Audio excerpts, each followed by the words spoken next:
আমি দৃঢ়ভাবে বিশ্বাস করি একজন রাজনৈতিক কর্মী হিসাবে যে আগামী দিন যারা দেশ পরিচালনার দায়িত্বে পাবেন, এই দেশকে নেতৃত্ব দেওয়ার দায়িত্ব যে রাজনৈতিক দলই পাক না কেন, তাদের বিভিন্ন কর্মসূচির মধ্যে অবশ্যই একটি কর্মসূচি থাকতে হবে, এবং সেটি হলো যে মানুষগুলো এই দেশের মানুষের অধিকার প্রতিষ্ঠার জন্য নির্যাতিত হয়েছে, যে পরিবারগুলো তাদের সদস্যদেরকে হারিয়েছে অথবা নির্যাতিত হয়েছে, যে পরিবারের সদস্যরা, তাদের উপরে যে অন্যায় করা হয়েছে, আগামী দিনে যে নির্বাচিত সরকার থাকবে, জনগণের সরকার থাকবে, তাদেরকে অবশ্যই এই অন্যায়ের যে হয়েছে সেই অন্যায়ের বিচারগুলো করতে হবে। যে কোনো মূল্যে সুষ্ঠুভাবে এই বিচার হতে হবে। কারণ আমরা যদি আগামী দিনে আমরা যদি অন্যায়ের বিচারগুলো করতে না পারি,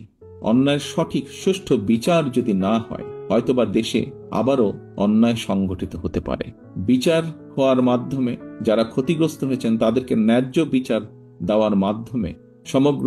দেশের কাছে, দেশের মানুষের সামনে এটি প্রতিষ্ঠিত করা খুবই জরুরি যে অন্যায়কারী অন্যায়কারী, এবং যে অন্যায় করবে, ন্যায়ের বিরুদ্ধে যে যাবে, তাদেরকে দেশের আইন অনুযায়ী অবশ্যই শাস্তির সম্মুখীন হতে হবে।